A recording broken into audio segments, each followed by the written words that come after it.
going? How you doing? And welcome back to another episode of Two Jagoffs. I am your host, Austin Carnes. And ladies and gentlemen, we are back here live at Point Park's Media Hub for yet another interview. And as you all know, I am the biggest wrestling fan out there. So why not bring on, yet again, another wrestler? He is a Cleveland-born wrestler. He has done a lot of work all over the independent circuit. Please welcome the one, the only, Wes Barkley. Wes. Yes, sir. Thank you for having me on, brother. I appreciate that intro. Sir. I'm happy to be here. I appreciate you having me on, and Absolutely. let's rock. Yeah, I'm all yours. I just got to say this, Wes. Don't mean to break any character or anything like that, but I would like to say every show that I've came up to you and talked to you with, you have always been a good ass guy. Thank you. Thank you so much. I appreciate that, bro. I appreciate that, and thank you for being a good dude. We were talking about it a little before on air. You're a good dude, man, so I appreciate it. And I know both of us share a strong love for professional wrestling, 100%. so this episode's probably going to go by pretty quickly, but I want to know how you got into it. What made you initially get into professional wrestling? So I've always, as soon as I saw pro wrestling, I fell in love with it, and I knew I was going to do this, right? So my first real memory is George the Animal Steel biting the top turnbuckle and the foam going everywhere, and he had that green tongue. Yeah, and it stuck with me, and I was scared, beepless, as a kid, right? That was good down the butter, you got that right away. Oh, yeah. You knew that was coming, but just playing, bro. Then I was like, what is that? What is that? Mm-hmm. And then I remember seeing Scott Hall and Disco Inferno come out in WCW. And I was like, okay, I love this. What is this? And then what really locked it in was Stone Cold and The Rock on that bridge when they threw the title in the water. Oh, yeah, classic. That's when I was like, this is it. And I was Stone Cold for Halloween in kindergarten in 1999, right? Mm-hmm. So I was like 4 or 5 years old. So I was like, as soon as I first saw it, I knew I was going to do this. And it's been a long journey to get there. And I've been wrestling for 7 years last month. So 7 years. Yes, That's sir. Incredible, man. Now, who were some of the wrestlers that you looked up to growing up? Who were some of your all-time favorites? Yeah. So I kind of hit him with Stone Cold always gets grandfathered in as number one, right? I was him for Halloween in kindergarten, like I said. I think that just seals the deal. Scott Hall was another one of my favorites. Undertaker, right? I was just thinking about this the other day. He used to scare me so much, but it was like I always wanted to see another Undertaker against, Stone Cold or whatever with the logo and the crucifix, all that crazy stuff. So I remember that as a kid. I always really liked Jeff Jarrett as well. Double J. Yeah, Double J is one of my favorites for sure. And those are my guys for sure. Those are definitely some classic ones, and you could definitely tell the age difference between us. Oh, That's more of an attitude era. I grew up more like the John Cena era, the Daniel Bryan era, but definitely some absolute legends. I went back and watched the Attitude Era. It's always a good time watching it. Hell yeah. So paying your dues is a big part of professional wrestling. Yeah. It's the best way of being able to get your foot in the door. You've done it. I'm currently doing it. Yeah. How exactly did you pay those dues? And I guess what was the turning moment where you finally made it? Yeah, well, it doesn't stop, brother. I'm not going to lie. It doesn't stop. We're always paying dues in some way, and our families are paying dues when we're on the road and all that. There's so much that goes into it. And it's awesome that you brought that up and are thinking about it, because sure, maybe after you have your first match, you kind of stop doing ring crew as much and all that. Mm-hmm. But at the end of the day, that the whole show relies on everybody, from the people taking the tickets to the people setting up the ring, the security, the filmers, everything in between the wrestling. And then even that itself, the first match complements the second, third, fourth, fifth, up to the main event. And that's when people fall in love with it, the stories, and keep coming back. So I don't think paying your dues ever ends in some way, some fashion. But yeah, it's just the usual stuff, setting up the ring. Like I was saying before, filming stuff, I'd be ringside, but that's the best seat in the house. You know what I mean? You get to see everything going on, front row seat, filming, doing security, running meet and greets for AIW. That's where I started. I started training there late 2016 and made my debut 2018. There was a lot of stuff in between, but Johnny Gargano started that, and then Johnny Wrestling. Yes, sir. So AIW gave me my start. I'm always, extremely grateful for all the opportunities they gave me and the run we've had the last 7 years. Absolutely. And our first time initially meeting was back at IWC. Yeah. And I've seen so many of your matches all over the place. And one match I want to specifically talk about was a recent one you actually had, Matt Cardona. Oh, yeah. And I saw that you were actually victorious in the match. Do you mind talking a little bit about that match and what that experience was like? That was huge. So that was me and Matt's third singles match together, right? So I'm so grateful for all those matches we had in between.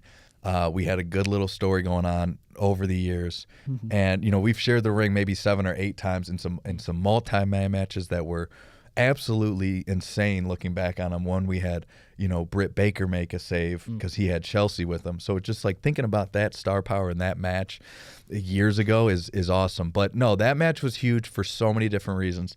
It was me and him. It was our third singles, right? He won the first one. I got a flash roll up on the second one. I got that win. And then the third one was for all the marbles. Now I had the belt, and it was in Cleveland. It was at my home. It was in a new venue. And it was the AIW 20th year anniversary. Wow. So it's like, talk about high stakes. 100%. And then we added another stake, having Josh Prohibition be the special guest referee. He's, Cleveland legend, and he was the main event of the first AIW show. So it's like, there's so much pressure on there. I was training the hardest I ever did in my life. I got my guy with me. He was seeing me running the track, working out. He was helping me with all that. And, it was amazing getting the win, like you said. Matt Cardona is the best wrestler going today, right? Oh, for sure. Because it's like he's been in every major company, but that dude, for the last 5 years, he's taken over the game. You know what I mean? So to get that win just was all my hard work kind of boiled into one thing. And it certainly was massive. Was there ever, I guess, a conversation maybe before or after the match with Matt Cardona? Was there any advice he maybe gave, or maybe a conversation that you guys had? Definitely. Yeah, he's given this out online too, and it's just okay. So a lot of his advice comes down to social media, right? Mm-hmm. He's a social media superstar. He did it in WWE. He's always been ahead of the curve on that and a lot of other things. He's always been on me and some of my acquaintances. I'm posting. You got to post more. You got to post more. You got to post more. And we've always bounced back, ideas here and there. And we had some really good chemistry in those matches. I'm not going to lie. The first match, he beat me. He cut my hair. It was crazy. But then the next match, I think we went 20 plus minutes, maybe 25. And it was just one of my favorite matches I've ever had. It was we were just flowing out there, and it was so cool to be a part of that. And we always got great chemistry. And again, it's just I'm going against, this is the biggest test I got. You know what I mean? This is a WWE superstar. So to be able to hang with him, that's huge. But yeah, he's always been a resource for me, whether it's, life or wrestling or business advice. So he's given me a lot of great advice. Absolutely. And I love the point you brought up about social media being so big, because he was the internet champion when he was in WWE. And you see so many other wrestlers, the Joe Hendrys of the world, the Tommy Invincibles of the world. Right. These guys are using social media to their advantage, and they're making it big now because of it. So 100%. All about social media. I want to ask you about this though. Matt Cardona was certainly probably one of your favorite opponents, but outside of him, was there maybe someone else that you stood toe to toe with that is your favorite match of all time, or maybe favorite feud of all time? Yeah, I got a couple. Favorite feud is probably going against my guy Derek Dillinger. Oh, good old Derek. Yeah, I got to give him a shout out. Yeah, because we've always had some really crazy, off the wall, great matches. If you're gonna check one of those out, I'd check out the Bill Alfonso hardcore invitational tournament. Was that the one where you both were bleeding like a cow? Oh, that was, well, we did a couple times. I'm not gonna lie, he always seems to bust me open. I get him back some way somehow. But no, we got great chemistry, me and Derek, as a tag team. Another match I got to shout out is when me, him, and Kane and Christopher were against Elijah, and Team 3D. Oh. That was definitely one of my top matches ever. Getting to be there, in the ring with the Dudley Boys was insane, and I'm so grateful for that opportunity. That happened at IWC. They've given me we've done some great stuff at IWC. I love wrestling out here. But one of my favorite matches, oh man, there's a couple now. You got me thinking about it. I was just talking about this the other day with someone, was Eddie Kingston. Me and Eddie Kingston had my first official singles match. It was at Wrestle Rager at AIW, and it was an outdoor crazy show. It was electric. That was another, really a match I had to prove myself in. But one that's sticking out that I want to get to, I'm sorry for the long response, is right after COVID, we ran a show. It was a mystery show at the Odeon. It was AIW's big venue, and I wrestled Swoggle, Hornswoggle, in a one-on-one, anything goes hardcore match. That's one of my favorites. Oh God, how long did that match go on for? About 10 minutes. He beat me too. Oh, he beat you too? Me. Yeah, he beat me with a power bomb through a door. Through a door. Yeah. Oh yeah. God. So you got to see it to believe it. That's incredible. Yeah. And I'll tell you what, a lot of these bumps and a lot of these hardcore matches, I mean, like, I'm not gonna lie, I look at you guys, I'm like, how the hell are you doing this? That seems crazy. And I mean, I do a lot of social media promos where I even take a couple bumps. I just did my first door bump recently. Oh, man. Not gonna lie, it kind of sucks. So I guess where do you guys get that adrenaline rush and that pump to actually do this stuff? Because it's crazy. That was a great question because you kind of answered it with what I was going to say. It's the fans. The fans? It's the fans. Like, I wouldn't be able to do a third of the things I do if it wasn't for those fans screaming, "We want Wes," or "Wes, you suck." You know what I mean? If they're yelling at me, it just gets your adrenaline going even a little more. Fuels the that's fire. 100%. Because we're feeling it the next day, even sometimes that night. But those fans get you through that. And, you know, without the fans, we wouldn't be able to do what we do. Speaking wrestling terms here, face versus heel, good guy versus bad guy. Which do you prefer to be? Because you were saying that some people say we love Wes, some people say you suck Wes, or we hate you Wes. What is your go-to? I think, I mean, people definitely think of me as a heel more. I mean, in Cleveland, I'm a face, you would say, but I'm just me at the end of the day. You know what I'm saying? So, like, you get the same person. You know, we were walking on the street.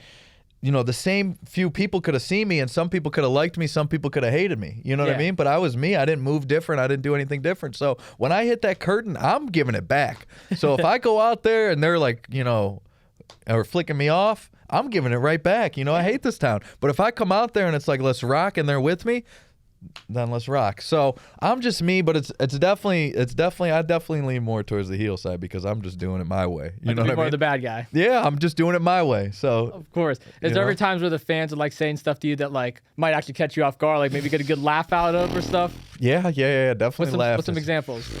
Man, sometimes it's just so off the wall. I'm trying to think. Like in Chicago, I was definitely locked in. I had this match, and it was getting heated, and someone said something, and you like initially are like, you know, what'd you just say? Like, you're talking smack, but then you're like, okay, that was kind of funny, and like you're kind of like on my side. I'm like, all right, cool, let's go. You know what I mean? Let's do this again. So yeah, exactly. So yeah, that I mean, I can't think the specifics, but that's sticking out from Chicago the other week on my bed. You've worked with a lot of wrestlers, and I mean, Cleveland has been kind of a hot spot for wrestling recently. I mean, there's been you, there's been Derek, there's been Sam Holloway, there's been a lot of guys coming out of Cleveland recently. Definitely. I guess, what's that chemistry like with all you guys? Are you all working together to try and get to that next level? Is there like a little bit of competition? Explain to me a little bit about Cleveland wrestling. Yeah, that's great. I mean, dude, Cleveland has such a rich wrestling history, right? I was talking about this with someone the other day, that you think about, like, you know, The Miz and Johnny and Dolph Ziggler, Nick Nemeth and EC3 and these guys that all, Ray Rowe, you know, Eric, right? And it's like all these people, and then the history of, you know, the old Survivor Series being in Cleveland, and then like WCW getting bought on Cleveland, and then like the Invasion, all that stuff, No Mercy, you know what I mean? There's so much history. So we all kind of embody that. But AIW, again, you know, it's been around for 20 years. They have so much history. They've adopted and adapted to everything, all the trends in wrestling, and that comes through the school. So we're all learning. Everyone in the school is getting on the road. They're going to the best companies. They're meeting with some of the best minds. AIW has great seminars too. So we're getting to learn from legends like Dean Malenko or Arn Anderson, you know, or it's just, you know, we had Steve Corino and Jamie Noble this year, and it's just been like getting to get their opinions and their advice has just been super helpful. But like you said, though, there is that competition.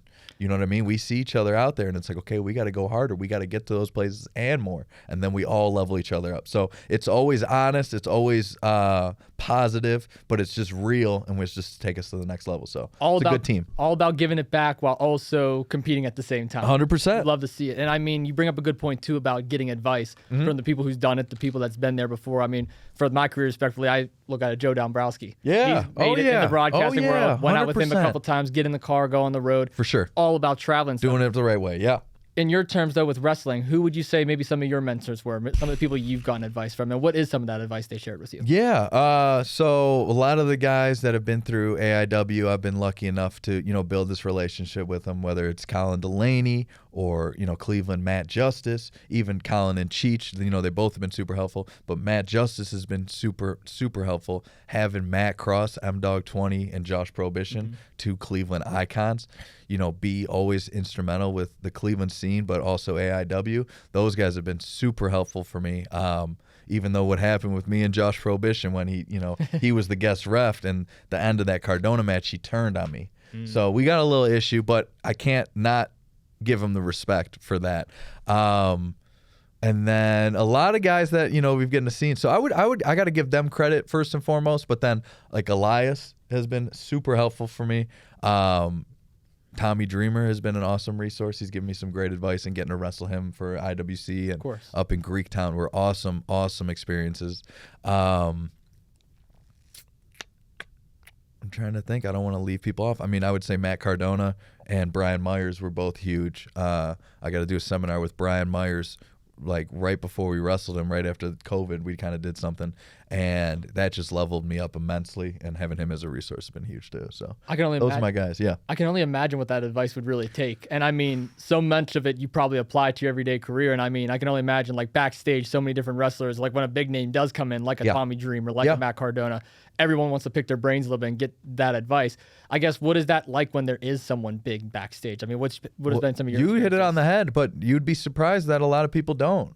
Really? Yeah, I mean, I don't know if they're busy and they don't want to talk to sometimes the legends. Sometimes you do get tied up. Sometimes they leave at intermission. They do a meet and greet. Like when we had Kurt Angle, I didn't get to really talk to him at all. Wow. Yeah, because he was so busy as the meet and greet that the show started, he was still signing.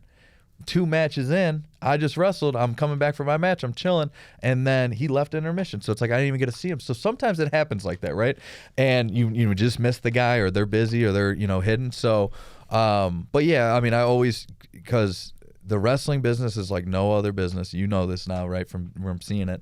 And there's always next level things and small little things that you can implement, and it changes your whole thing. And it's like these guys that have been wrestling for, 20 years, that have been on TV and pay-per-views and world champions. It's like there's no experience like doing it, and to get and hear that from them firsthand it's surreal. That recognition must Next be something. level. Yeah. Must be something. 100%. That's incredible. Now, you mentioned you do a lot with AIW. You've done some stuff with IWC, and you've traveled all over the place doing independent circuit. And we recently had Andrew Palace on. Yeah. He discussed about tribalism within a lot of these different companies. What does tribalism mean? I'm not trying to be, I don't know what it means. At all. I saw it on Twitter, and it said like wrestling tribalism needs to stop. Because I want to give you my honest opinion. Okay. But I don't know what it means. And then So what I take when I hear wrestling tribalism, I think of, okay, you're doing something for this company, and this company doesn't like it. They're looking at it as betrayal. So there's tribalism, like, okay, I think I'm better than you, or I think this company's better than that. So wrestling tribalism is kind of like, let's just say you did something with, I'm not going to name companies, but you did something with company A, company B got jealous of you. Right. That's kind of wrestling tribalism. Right. There's layers to it, because the outside of the onion, you're just like, oh, screw that, But when you kind of dive in deep, let's figure out the motives for the tribalism, if this is a thing, right?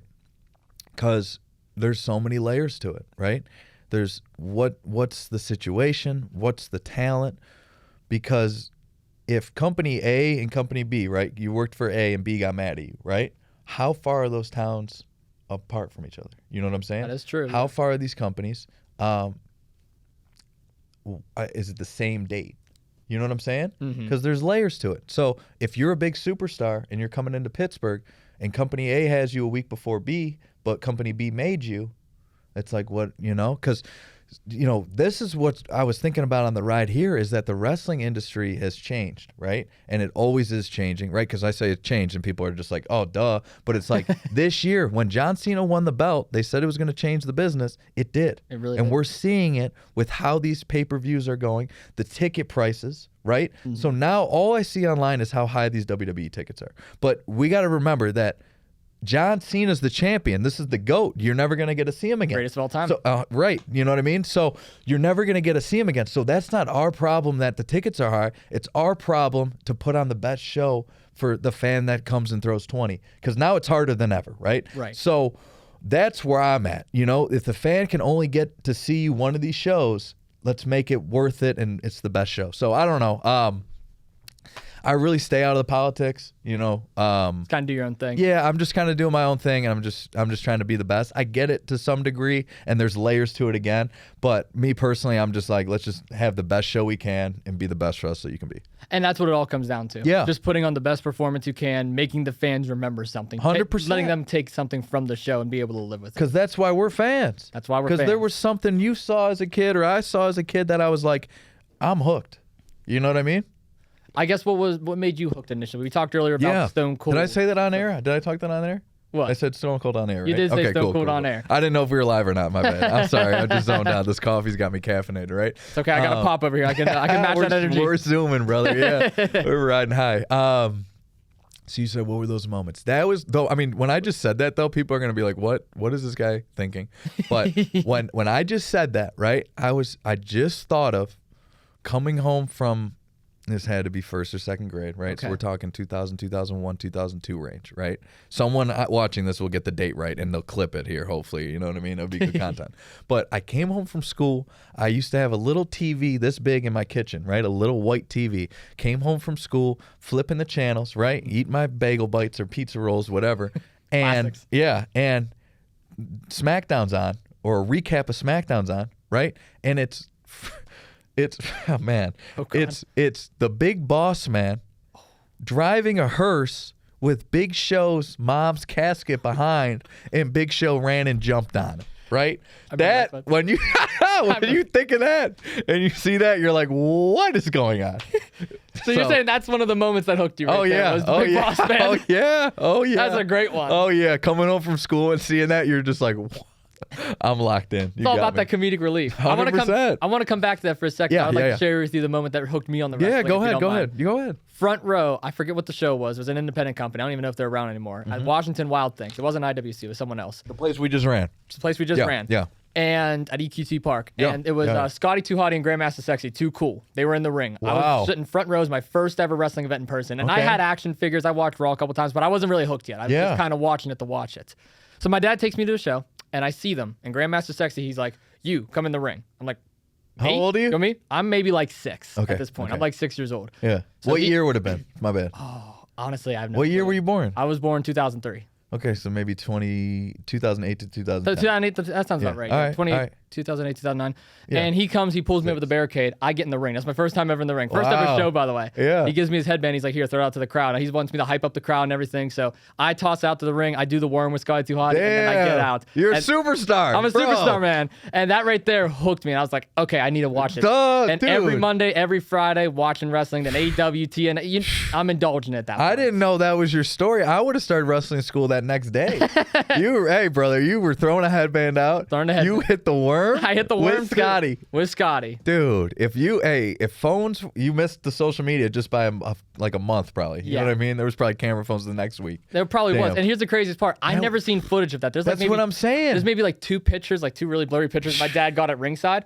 But I get a text, this is maybe a month ago, from Joe Dombrowski, actually, that I've been talking to. And he's like, hey, were you the kid that got in the ring with Scotty and Grandmaster? I'm like, yeah. Wow. Why? And he was like, let me send you a link for something real quick. He sends me the link to that match. He was on call for it. Oh my God, bro. And I'm like, there ain't no way. And I watched it back and I'm like, well, first of all, I'm a weird ass 6-year-old. And second of all, that was if you got footage of that, you're a superstar, bro. You're probably about to be in NXT. Damn. That's awesome. Good shit. That's a good my bad. No, you say whatever you want. It's a free podcast. Say whatever you want. That's great. That's epic. Yeah, so that is my, I guess, you're first in the taste biz, bro. You've been in the biz for, how old are you now? I am 21. You've been in the biz for 15 years. 15? Oh, man. When you say it like that, that's crazy. I just started earlier this year. We'll say 1 year. Yeah, right. But I want to go back to that comedic relief we were talking about with your story that you shared. Yeah. Something that stood out to me actually at the Washington Wild Things show was your comedic relief when you're playing your heel character. Hey, brother. Go ahead. Keep going. It was you versus Felix Cause. I think it was a hot dog eating match or whatever. See, that's why I let you keep going. This, look, this, real deal. I hate hot dogs. You hate I hate hot dogs. Guess what? That makes 2 of us. All right, I hate hot dogs too. Hey, I despise hot dogs, and so I hear the rumors and the innuendos and the rumblings that Felix Cause is he's gonna pick a hot dog eating contest. It's blasphemous. And I was shredded at the time. I'm still kind of in good shape, but at the time I was like, I can't, brother, come on. So it gets announced, and I was furious. And literally, like, I need to do a better job of being in the present, right? Mm-hmm. Everything always happens to me good when I'm in the present. But that whole 2 weeks before that, I couldn't stop thinking about that day. I ran into traffic on the way there, and I got there, and I was pissed. I was pretty pissed off, but I'm more pissed off now thinking about it because I didn't win.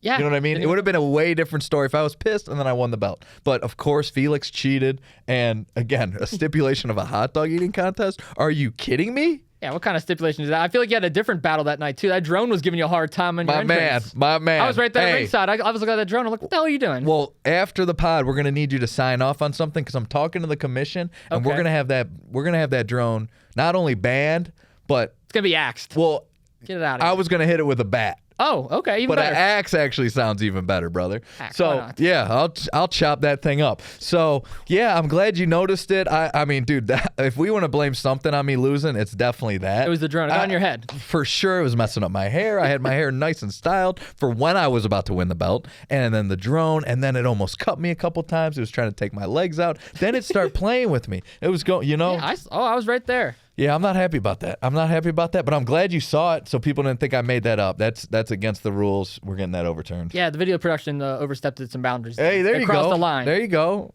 The hell's wrong with them out there? Yeah, we're going to be in touch, video production company. I see you guys. And I guess that comedic relief kind of brings me back to what you were saying about Big Boss Man. That probably means a lot to the fans, too, because being able to do something like that really makes them remember you. Give me a rock on that. But that's what I was thinking about, right? Because, you know, we're at the show. Awesome crowd, awesome company, and back to some stuff.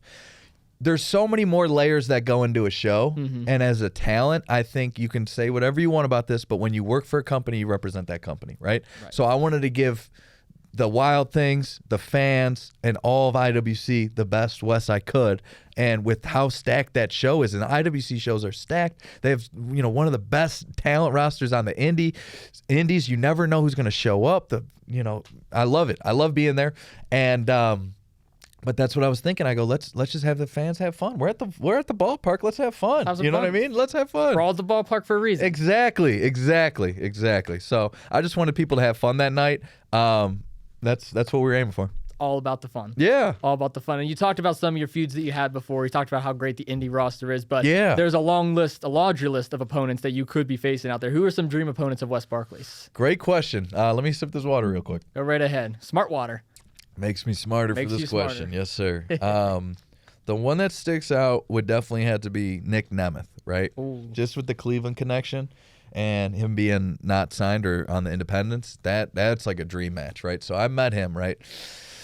So I was in college. I was partying a little too much. I was making some bad decisions, right? Going downhill, right? And I came home for Thanksgiving break, right? Okay. And my dad was like, "Hey, you want to go to the gym with me?" And it wasn't a thing we did. We didn't like work out together, whatever, right? Like I wouldn't go with him. But I was just, I was partying and I was probably hungover or something. I go, "I'll go with you," right? So I'll go with my dad out there, right? It was just a weird thing. I could feel it. It was weird. I get up there, I start working out. I went to this gym when I was a kid, so I knew about it. And I see Dolph Ziggler at the time, Nick Nemeth, right? He's just on the shoulder press.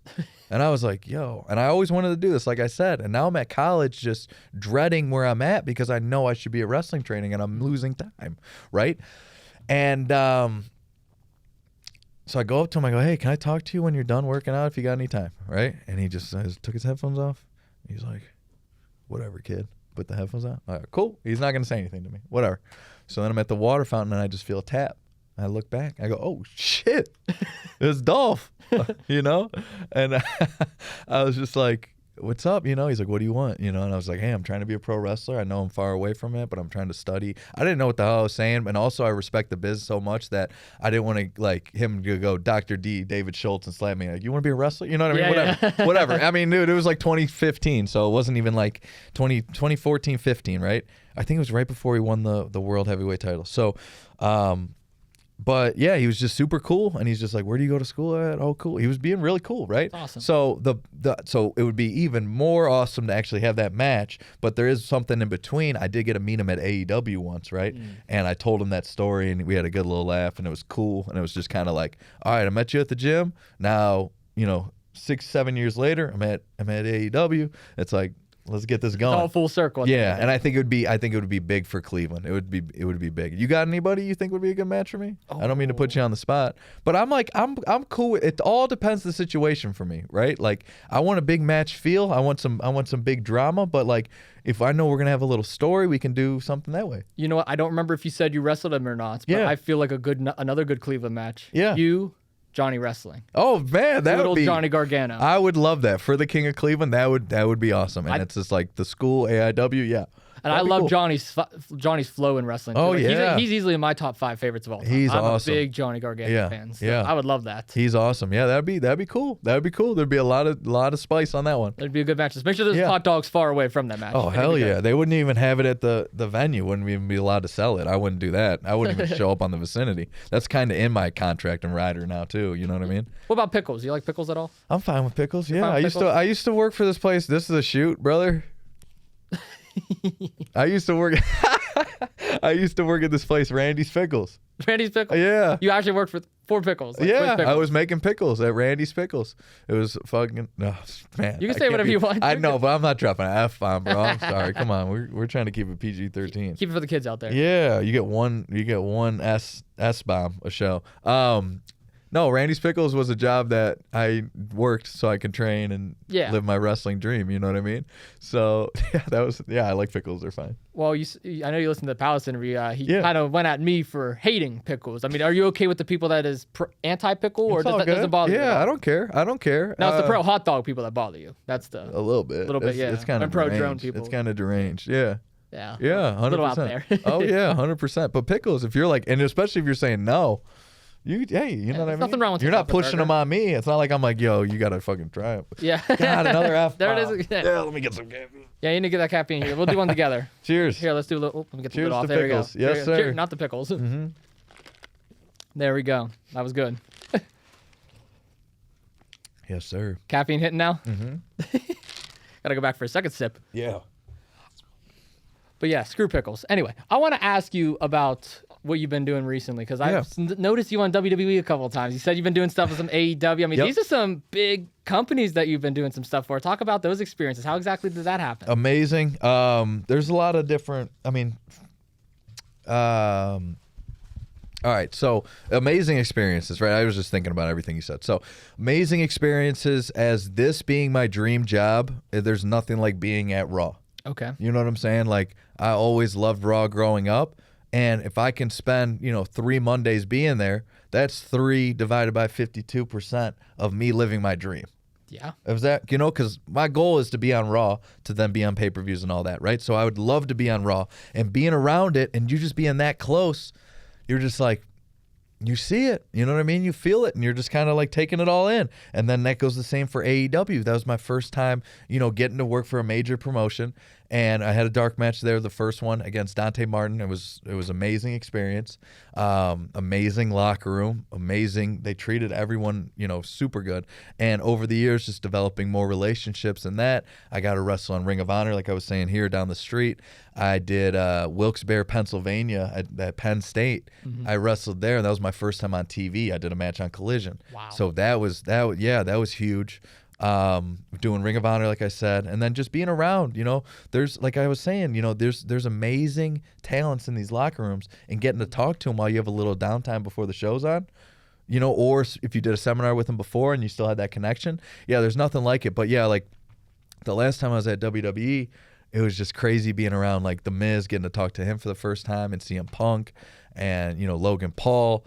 And then we were security and we ran out, and it was just, we were in Buffalo, and that crowd was hanging from the guardrails over, they were trying to get at anybody because we had to run in from the entranceway. That was my first time ever out there. And just seeing that Buffalo crowd, they were rowdy, and it just shows that wrestling's on fire right now. It really does. It really does. And I can only imagine like the culture shock from going from an independent company to running out on Monday Night Raw live on a Monday night. 100%. I mean, that must be something special. It's crazy. Yeah, it's crazy. It's crazy. Like, you're on Netflix. You're on you know Netflix. What I mean? It's nuts. So I'm so grateful for those opportunities. Again, it just levels you up immensely as a business person, as a performer, as a person. Of course. Just being around these legends and being around the show. if I'm not mistaken, you're also a little backstage doctor. Yeah, for Alpha. yeah. What was it, Alpha that Academy? That was the week before. Yeah, Tozawa. I helped him out, and Jey Uso was hanging out, and I was just staying close to Jey Uso. You know what I mean? Hang out with Jey? Yeah, this is right before he beat Gunther, so I just was keeping an eye on him. I still Okay. am. You know what I mean? Are you team Yeet or no Yeet? He's cool. He's cool? Yeah. Okay. I mean, personally, yeah, he's awesome. He's awesome. But when we get back to the storyline I was just telling there, if he's got that belt, I got eyes on him. You never Whoever's know. got the gold in any company, I got my eyes on you. Eyes on the prize. 100%. You got to stay locked in. I love it. 100%. Love it. Now, I guess those opportunities probably come from making the connections. And this is something I discuss with almost every guest on the podcast is the connections are key, whether you're a broadcaster, whether you're a wrestler, an athlete. You got to be able to make those connections. And I guess how did those connections initially get you from independence to work with WWE, AEW, just your overall brand? Yeah. So yeah, the seminars were what was key. That's how we made some connections with like Gabe at WWE, who's doing Evolve and all that. He's kind of our contact guy. I met him at the seminar with Sam, Big Sam, and we had the seminar through IWC. It was an awesome experience. He gave some really good advice about what WWE is looking for, and then that's kind of who I reached out to for the first couple extras, and that's how who I was talking to. AEW, we had some connections as well, and that one was a little more. It was sooner for me. You know what I mean? So I did that like a year or two before I did WWE, and they were in Cleveland, so it all worked out. And I had some people in there, so it felt like I already knew some people, which was great. But yeah, it's just all about connections. This for anything though, because like you want to learn from people that are better from you, and the only way you can get around those people is if you are at the best places. So if that's talking to people to give you advice and help you out, and it's genuine, that's Exactly the way to go. But you don't want to be faking anything. It's just like when you're making connections or you're talking to people, I'm just me. And if we riff, we riff. If we get along, it's like, hey, we got some stuff in common. Okay, cool. You know what I mean? Let's rock. It's all about making those connections. It's all about being yourself. Yeah, exactly. Be yourself. Be yourself and put yourself out there. There you go. Be you respectful, but put yourself out there. Yeah, and you got to get out of your comfort zone. You really do. Yeah. You really do. And that was the hardest part for me transitioning into my career at first. I was the shy kid in high school. Yeah. So once I got to college, you really got to start putting yourself out there. But you already hit the worm. I did hit the worm. I don't know how it was an awful worm. You did that, but you still did it in front of 20,000 people. It was practically a belly flop, but we'll call it a worm. We'll call it a worm. Yeah. But no, I feel you. I feel you for sure. So I guess since we're on the WWE conversation, let's talk about wrestling right now. We're both wrestling fans at heart at the end of the day. What do you think about the current state of WWE right now? They're on fire. It's wild. It's wild, just all the pieces. And if you look at that roster, if you look at as you're a talent and you're looking at that roster, you go, where do I fit? These guys are all goats. They are. You know what I mean? Like tomorrow, right? Whenever, I don't know when this is coming out, but they got John Cena versus CM Punk. It's a big match. It's huge. It's huge. So you look at SmackDown, you look at Raw, you look at NXT, you look at, the ID and Evolve and everything coming up, LFG. There's layers, there's legends, you know what I mean? They're getting the best advice. WWE's just on fire top to bottom. I love seeing what's going on and where they go because they influence the business, you know what I mean, from all layers. So it's just seeing how it's done, the merger with TKO, or with UFC to make TKOs, excuse me, just their next shows, where they're doing shows, everything is just so fascinating to me. It's incredible, and I gotta tell you too, my biggest thing when I'm talking about the WWE is they have too much talent right now. Yeah. You look at like past, present, and future. They got the John Cenas, the Randy Ortons, and then you go down the list a little bit more. You got up and coming guys like Braun Breaker, Carmelo Hayes. Like there's just so much different talent there to work with. Sometimes it's hard to fit them all in one show. I mean, Jacob Fatu even is doing great work. He's killing it. He's absolutely killing it. He's killing it. And he's been a fan favorite recently too, both on the independent and on the mainstream circuit. So it's really nice to see so many different wrestlers out there. Is 100%. There maybe a favorite feud, favorite match, favorite superstar you're looking at right now? Maybe someone that you have your eyes on? CM Punk number one. CM Punk 100%. So I'm seeing everything he's doing. I'm always keeping tabs on John Cena. It's the GOAT. You can't Got not. to. And then I'm really always since I first seen him in AEW at Chicago. I think it was like All In, one of the first AEW shows. I went out there and seeing Cody at that show, he had me hooked, and now I always got eyes on Cody. You know what I mean? American Nightmare. Yeah. So I always got eyes on him.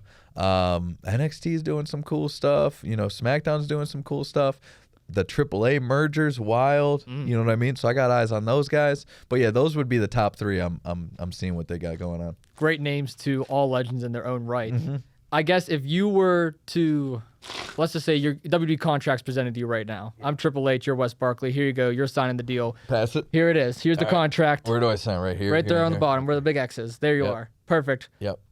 All right, Wes Barkley, you're officially a WWE Hey, superstar. thank you. Welcome to the You business. gotta do the point. You're doing the negotiate. Oh yeah, there it is. Doing the point. Trips. That's a dream. I just had to live it real quick. Thanks. Just had to live it, of course. Yeah. You're doing the negotiations. Yep. And you get to, I guess, not dictate necessarily, but you get to discuss. I got creative control. You got a little creative control on your first match. How much? First feud. How much? Let's give you 100% just for this sake. We'll give you 100% just for this sake. Let me tell you something, brother. Who are you going at? What championship are you going at? What brand? What pay-per-view? You lay out the scene for us real quick. This is something new I wanted to try. That's cool. That's a cool question. All right. So I said Punk. So Punk needs to get the belt somehow, right? He does need to get the belt. So is that how hypothetical, or I got to wrestle John Cena? Because John Cena would be pretty epic. I'm thinking this, right? We're live. Oh man, no. This is your People are debut gonna as get well, me. so you got to keep. I know it is. It is sick. Massive. I think you would go. You would go. This first time on WWE programming altogether. First time. All right. You show up against John Cena for the belt as the mystery guy, right? You're the mystery guy. And they're like, who is this guy? Because that's what they're going to do, right? And then they're trying to gas you up, and you're doing good against Cena, and then he pulls some underhanded tactic, right? He like pokes you in the eye or something, right? All right. Then you get a save from someone. They think they're going to level out Cena. R-Truth makes a save from the crowd. So now me and R-Truth we're together, right? But then you got, who I don't even know. You got Seth Rollins, Braun Breaker, and Bronson Reed come out with Heyman, and they just start putting the boots to us, right? So now they got how many? They got 4 guys? They got 5 guys. 4. If you're counting 4? Heyman, yeah. 4. All right, so who is it? It's okay. So this sounds like a WrestleMania main event right That's here. what I'm saying. We're getting there. We're at the Raw before. We're at the Raw. Raw before too. Okay. Yeah, so I need some guys. So I got Jey Uso. Yep. Me, R-Truth. That's kind of it right now. So I got to get 2 more guys. We got Goldberg. Oh God, Goldberg. Yeah. You did not see that coming. And then who's their fifth? Call Cody. Why not? He's on my team. Cody would be on my team. I'd get Cody. Oh man. They got Kane. Yep. Mayor Kane. Yep. Yeah. No mask. No mask. Straight mayor. Mayor Glenn Jacobs. Yep. Okay. And then who's our fifth? Maybe the Viper? Question mark. That would be a good one. That would be a good one. That would be a good one. Yeah, just give us Randy Orton, the Superstar Dream Team. So I forgot already everybody in that match, but no, I would just any opportunity, dude. Honestly, at the end of the day, anything, whether it's backstage, introducing myself. Hey, I'm Dolph Ziggler. You remember those? Yep. You remember that? So it's just like, or Kerwin White. You remember? The caddy. Yeah. So anything, dude. Anything to get there, we'd make it work. We'd make it work. That's a I gotta tell you, I've been following your career for a while, man. Thank you. Happy for you. Love what you're doing on the independents. It's always good to watch you and do some of these matches. Appreciate that. So it's great. I want to transition now into some of the more fun questions. Yeah, all yours. Yeah. Now this is called 2 Jagoffs. Unfortunately, the second Jagoff, my buddy Lucas Coons, could not make it. Okay. So it's just me and you today. But So I'm a Jagoff? So you're the honorary Jagoff today. Even though you're from Cleveland, you can still be a Jagoff. All right. But he wanted me to ask a question on behalf of him. He asked pretty much every guest this question. It's a bit of a fun one. Let's go. You can base it in Cleveland, base it in Pittsburgh. Totally up to you. Yep. What's the go-to restaurants? What's your favorite place to grab some food? We were just talking about that. Sushi's my favorite food. Oh, you love sushi? Okay. Yeah. So I came out of the building. We looked for this coffee and a water, right? Because we parked over there. And there's a sushi place outside. That place caught my attention. I love sushi. That's my go-to. Besides that, I love breakfast food. So if you got a good brunch, you're on the list for sure. Then you got another left turn on that breakfast food. You got like a good chicken and waffles. I'm there too. Those are my 2 go-tos. And then like an Italian dish, always good dinner. I kind of got a sweet tooth sometimes for some ice cream. So if we're talking places, I would say Mitchell's Ice Cream in Cleveland is phenomenal. Great stuff. There's a couple different sushi spots I go to, but there's one that I've been at a lot is Sakana. I can't believe I'm just giving my whereabouts out. You know what I mean? But I'll say you're dropping them all. Yeah, but those are my go-tos on food. I won't say anything else. Okay, those are some pretty good ones. Do you Yeah. have like I guess like maybe like a mainstream one, like a go-to for breakfast, like a Denny's or a Waffle House? Yeah, yeah. I love Waffle House. Hey, I love Waffle House. I'm glad It seems you like brought it's it a up. fan favorite with the wrestling community. I love Waffle it, but I House. love waffles. I love eggs, and man, hash browns, home fries, whatever Oh, you yeah. call them, however you slice them. Damn, no, I'm I need hungry them over here. sliced. Yeah, do you hear my stomach growl? Might quite a pot up. Those are my. I love those. So yeah, Denny's is solid too. I was just there a couple days ago with. Yep, and How often do you guys usually eat out? Because you're on the road quite a bit. Like, do you even really have time to eat at home? So lately, I've been just trying to lock in and make all my meals. So at least like Monday through Thursday, I'm pretty solid on the diet I got, right? It sucks cooking and all, but it's all clean, it's all good, and I feel great. And then on the road, or even those 4 days leading up to it, I try to map out how I'm gonna. Sometimes I'll eat more Wednesday, Thursday if I got a show Friday. Sometimes I'll eat more Thursday, Friday if I got the show Saturday. Sometimes I'll eat lighter. You know what I mean? It depends on how I'm feeling. Yeah, and what the show is. And, you know, some matches are longer than others and just kind of what you're doing going into it. So during the week, I try to eat as clean as possible, as many meals. The thing is, you just said it's hard to eat at home or you're not at home a lot. That's for that Tupperware. You know what I mean? Like if you're really dialed in and locked in, you're getting that Tupperware, you're bringing it, and it's 6 o'clock. I got to eat. You know what I mean? Yep. So, but on the road, Chipotle has been huge. Chipotle's a good one. Chipotle's huge, easy. You just get that, and you're pretty much set. There's a bit of a debate on the show. It's Chipotle or Moe's. Some guests have said Chipotle. Some guests have said Moe's. I'm a Chipotle kind of guy. Yeah. Moe's is good, but there's just not enough around. There used to be a Moe's in Buffalo right before you went over the bridge to Canada. So if you were going to Buffalo or to Canada, it would be like the perfect refuel, like 3 hours. You're like halfway through the trip. Perfect. Moe's smacks, but Chipotle is just way more around. So For sure. I'd probably go with Chipotle. Sometimes it's hard ordering online because they might just like not give you a good serving. So Yeah, you got to be kind of there for it. exactly. But then if you're like in a rush, you get it to go, and then you're like, dang, you know, it's convenient because I just walked in and grabbed it, but I only got like You got like a barely piece more. of chicken. And I know that's like been a big debate too. Like Yeah. Chipotle serving sizes are small, and like Moe's, like you get a little more with the chips too, and they're free. Right. Chipotle Yeah, chips. Moe's is good. Moe's is good. They got good chips too. They do got good chips. I actually Yeah. had that on the way here. Actually. Yeah. Shout out to Okay. Moe's. Yeah. They're not sponsoring us, but just shout out to Moe's. Then I'm not saying anything.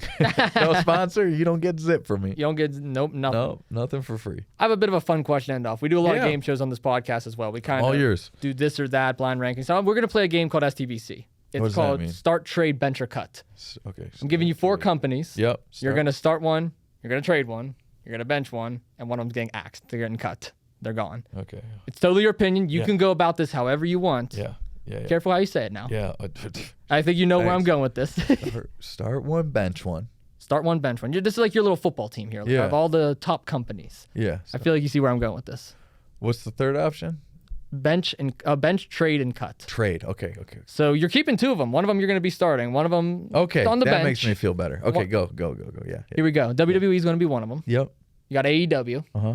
We'll throw in, why not TNA? And a bit of a wild card, New Japan. New Japan. Wow. The 4 big swinging companies. Yeah. And again, this is all just hypothetical here. No disrespect to any of those businesses. I think you kind of hit it in the order. Start one, WWE. Okay. I'm really leaning towards trade New Japan because we could get some options there. The value there. Yeah, but I don't know if the options are more than if we do the flip-flop and trade AEW, so then AEW can make a deal with New Japan to get someone over it. You know what I mean? Because you got Shinsuke in WWE, and he could do something with someone because he's, you know. Oh, man, you're really putting a lot of thought into this. Yeah, so I think you hit it in the order. I think we start WWE, bench, TNA, so they're still there, and for that library too, and if Abyss wants to come back, Oh, shout to this. right? Even him on Raw would be sick. Trade AEW for that next upstart, And then is New Japan just getting and cut they're just here? getting cut. Yeah, Sorry, New yeah, Japan. wrong place, wrong time. Wrong place, wrong time. I'd love to work for you guys though. New Japan's great though. Yeah. And I like how you keep TNA too. WWE and TNA got that connection. Yeah, that's so. just why I kept them in there. If not, it would have been they get traded in AEW right there. Yeah. Yeah. I feel like they're all interchangeable too. It's all just about taste at the end of the day. Yeah, that's a good point. That's a good point. There's some phenomenal talents at all the companies. So There for sure is. Yeah. There for sure is. Yeah. Well, Wes, I just want to thank you again so much for coming on this podcast. Appreciate you having I me. wanted to give you the final words actually for today. Final words. All right. Camera's all yours. I guess maybe a shoot promo, as they like to say in the Promo. business. What do you want me to cut a promo on? What's some advice you would like to leave for maybe some up and coming wrestlers or just the viewers of Two Jagoffs in general? Viewers of Two Jagoffs. The Jagoff Mafia, we like to call them. The Jagoff Mafia, they like to call them. That's them, all right. That's them, all right. Yeah. Let me think about it. You're telling me that today, since that chair over there is empty, I'm a Jagoff. That is correct. After all the hard work I put in this wrestling business and in the life business, and how many times they knocked me down and I got back up, they're going to call me a Jagoff? Okay. Thanks for having me on. I appreciate it. No, let me tell you something, brother. I'm not a Jagoff, right? I'm not a Jagoff. I'm Maserati Wes Barkley. If you got an issue out there, well, grab a tissue, because at the end of the day, I didn't get in this business to make friends. No, I got in this business to get paid. And last time I checked, I'm doing this to put food on the table. And last time I checked, Maserati West has a very expensive taste. I'm talking surf and turf dinners, filet mignon, steak and eggs for breakfast. You don't want to get me started with what I had for lunch. But now that it's about that time, I think we saddle up. Primanti brothers, you got lunch? I got lunch. Let's do it. We're doing it. All right. Well, ladies and gentlemen, that was an amazing promo, by the way, Wes. You are the absolute man. Thank you all so much. Appreciate it. Thank you all so much for tuning in to yet another episode of Two Jagoffs. Make sure you leave a like, comment, and subscribe down below. See you all in the next one. Peace. Yes, sir. Thank you. Appreciate it.